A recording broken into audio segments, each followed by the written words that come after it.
Hello everyone. आज की video में हम कुछ इम्पॉर्टेंट क्वेश्चंस को जो है डिस्कस करेंगे, जो कि काफ़ी सालों के प्रीवियस ईयर क्वेश्चंस में पूछा गया है।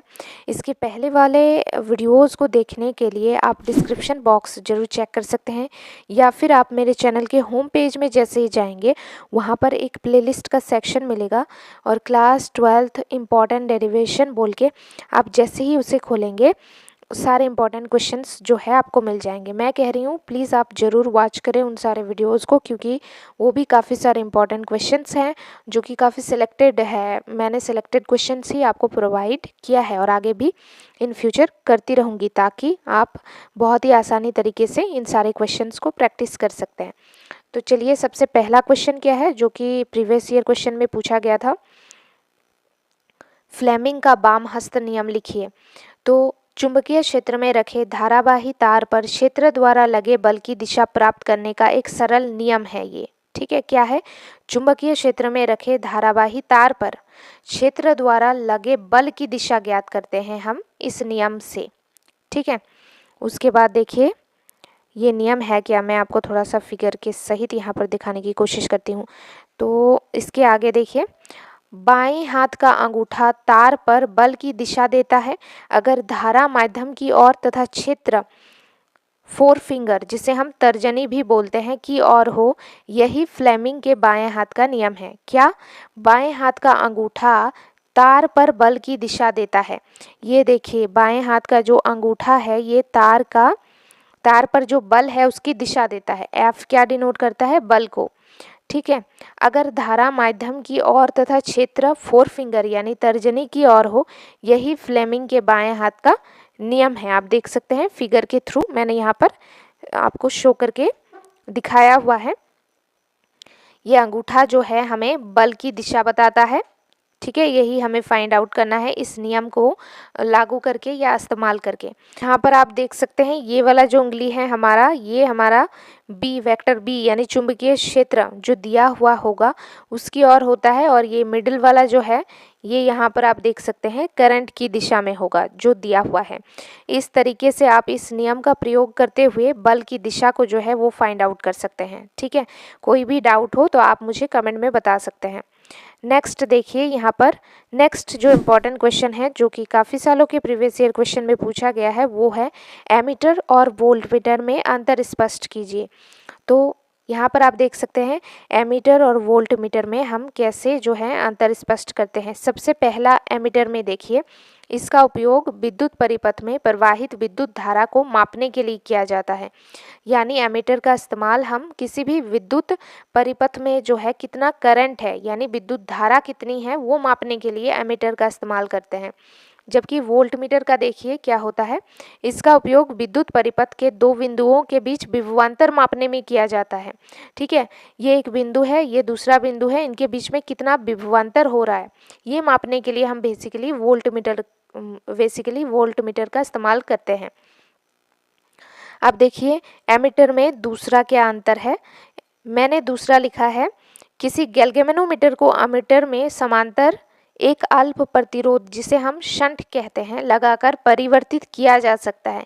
किसी गैल्वेनोमीटर को अमीटर में समांतर एक अल्प प्रतिरोध जिसे हम शंट भी कहते हैं उसको लगाकर जो है हम इसको चेंज कर सकते हैं, परिवर्तित किया जा सकता है। यहाँ पर आप देखिए वोल्टमीटर में किसी गैल्वेनोमीटर के श्रेणी क्रम में एक उच्च प्रतिरोध जोड़कर इसे वोल्टमीटर में परिवर्तित किया जा सकता है। समझ रहे हैं?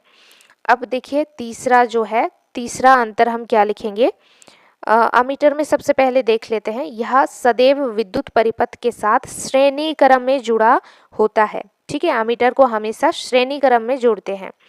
यह हमेशा, वोल्टमीटर की बात कर लेते हैं, यह हमेशा एक विद्युत परिपथ के साथ समांतर में जुड़ा होता है। इसका मतलब वोल्टमीटर को हम समांतर क्रम, और मैं आपको बता दूं समांतर क्रम को ही पार्श्व क्रम भी कहा जाता है। सो डोंट बी कंफ्यूज्ड कि ये दोनों अलग है, नहीं, बिल्कुल दोनों सेम है। ठीक है, समांतर क्रम और पार्श्व क्रम दोनों सेम है। तो बेसिकली मैं क्या कह रही थी आपको कि यस हाँ, वोल्ट मीटर जो है, वोल्ट मीटर बेसिकली इसे हम समांतर क्रम में जोड़ते हैं और एमीटर को हम श्रेणी क्रम में जोड़ते हैं। ये 1 मार्क्स में भी पूछा जा सकता है आपको, तो प्लीज़ आपको ध्यान रखना है ये वाला पॉइंट, ठीक है। चौथा और लास्ट अंतर हमने लिखा है, सबसे पहले एमीटर में इसका प्रतिरोध बहुत कम होता है। एक आदर्श एमीटर का प्रतिरोध 0 होता है। एक तो बहुत ही कम होता है एमीटर का प्रतिरोध, जो है क्या होता है, धारा के मार्ग में जो रुकावट पैदा होती है वो उसे हम क्या कहते हैं, उसे हम प्रतिरोध कहते हैं। तो वही कह रहा है कि एमीटर में प्रतिरोध बहुत कम होता है। और अगर हम एक आइडियल एमीटर की बात करें, यानी आदर्श एमीटर की बात करें, तो उसमें तो प्रतिरोध 0 होता है।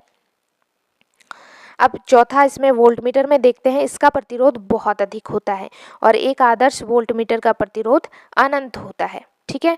इस तरीके से हमने एमीटर और वोल्टमीटर में अंतर देख लिया, जो कि प्रीवियस ईयर का एक इम्पॉर्टेंट क्वेश्चन था। तो ये आगे भी इन फ्यूचर पूछा जा सकता है। सो प्लीज़ आप इन सारे क्वेश्चंस को जरूर से प्रिपेयर करें, और इसके आगे भी काफ़ी सारे इंपॉर्टेंट क्वेश्चंस आने वाले हैं।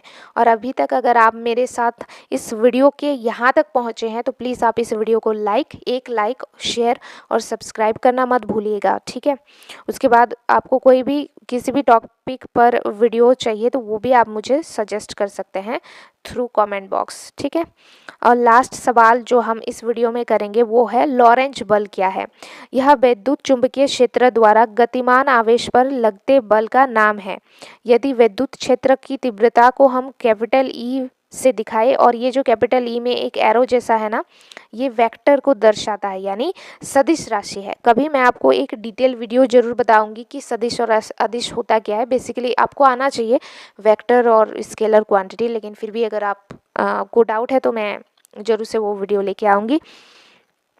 तथा चुंबकीय प्रेरण को हम कैपिटल बी से दिखाते हैं। ये भी सदिश यानी वेक्टर क्वांटिटी है, इसीलिए इसके ऊपर जो है एरो वाला साइन है। हो तो वेग v वेक्टर से चलते आवेश q पर लगता बल क्या है? F होता है। q पर लगता बल क्या है? F होता है। और बल भी सदिश राशि है, तो F वेक्टर F एरो है, ठीक है। अब इसका हम फटाफट से क्या करते हैं, फॉर्मूला देख लेते हैं। So F is equal to Q into E plus V into B. यह बल लॉरेंज बल कहलाता है। यह सभी जड़त्वीय तंत्रों में समान होता है तथा ये जो विद्युत क्षेत्र है एवं ये जो चुंबकीय प्रेरण को परिभाषित करने के काम भी आता है।